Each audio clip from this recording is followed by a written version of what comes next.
Στην τοπική επικαιρότητα τώρα, μισό κιλό ηρωίνη μετέφερε από την Αθήνα στα Χανιά νεαρός Αλβανός με το πλοίο της γραμμής.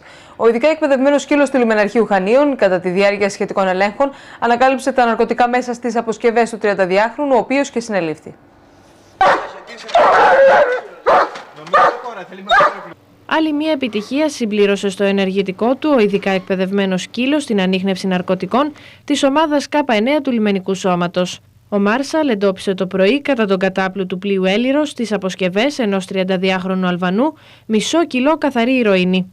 Μόλις ο σκύλος έδωσε το σήμα στον εκπαιδευτή του, οι λιμενικοί άνοιξαν τις αποσκευές και βρήκαν την ποσότητα των ναρκωτικών κάτω από τα ρούχα του 32χρονου, τυλιγμένα σε μια νάιλον συσκευασία. Σε διενεργούμενο έλεγχο σήμερα το πρωί από άνδρες της υπηρεσίας μας στο λιμάνι της Σούδας, συνελήφθηκε ένας άνδρας 32 ετών, αλβανικής υπηκοότητος, στο οποίο την κατοχή βρέθηκε 503 γραμμάρια καθαρής ηρωίνης, η οποία και κατασχέθηκε.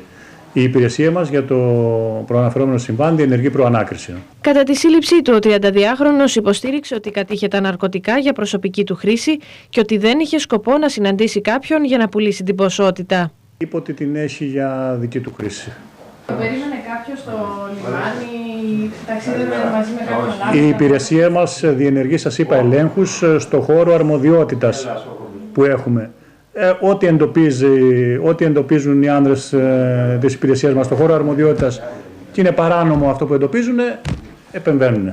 Η προανάκριση συνεχίζεται, ενώ ο ειδικά εκπαιδευμένος σκύλος έχει εξιχνιάσει περισσότερες από 70 υποθέσεις ναρκωτικών.